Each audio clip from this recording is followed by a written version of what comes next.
ma belle Sablé. Ça va? Et vous? Bien, asseyez-vous.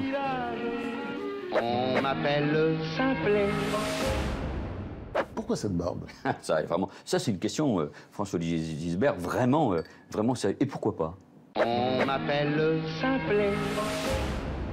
Les médias disent, il met de l'huile sur le feu, il stigmatise, il fait des amalgames. Oui, bah c'est pas un peu toujours vrai les... Ouais, c'est pas un peu vrai tout ça? Non, pas du tout. C'est toujours les mêmes mots. Non, je dis les choses telles que je les pense et depuis longtemps.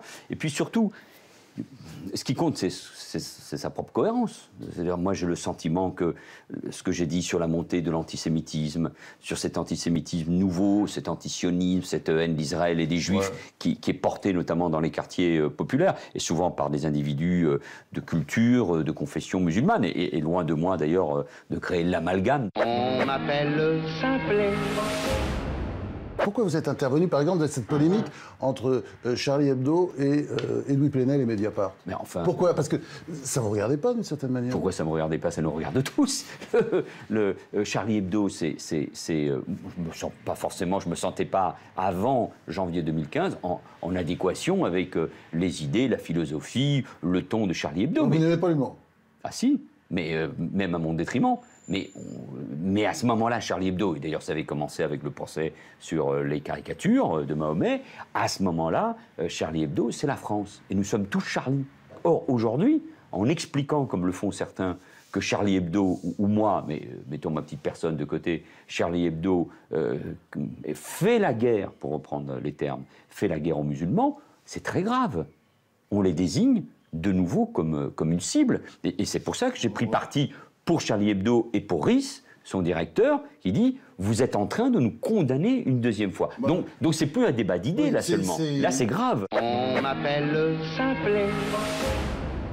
C'est Edoui Plenel qui a dit que, effectivement, Charlie Hebdo faisait la guerre aux musulmans. Absolument. Hein, c'est lui qui l'a dit. Mais c'est quand même un très très grand journaliste que le monde entier nous envie. Peut-être, je vais réfléchir à la question. Mais allez, ça a été le patron du Monde.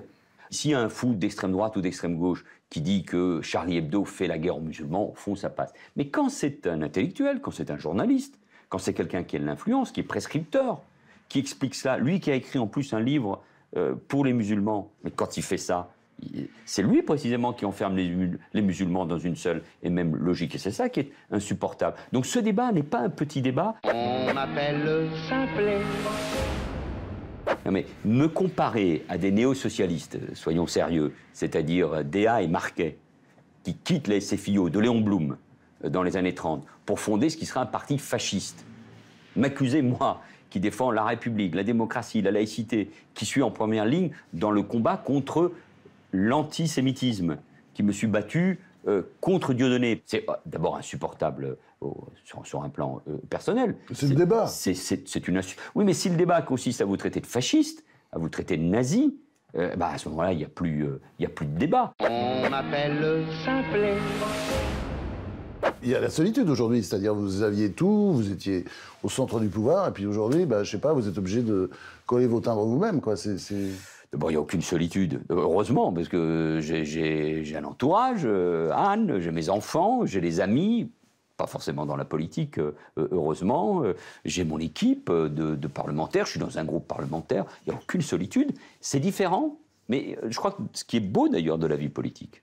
Oui, comme si vous recommenciez à zéro un peu. On recommence d'une certaine manière, oui, c'est vrai, il y a une forme de Sisyphe là dans cette histoire. C'est pour quand la fin de la traversée du désert?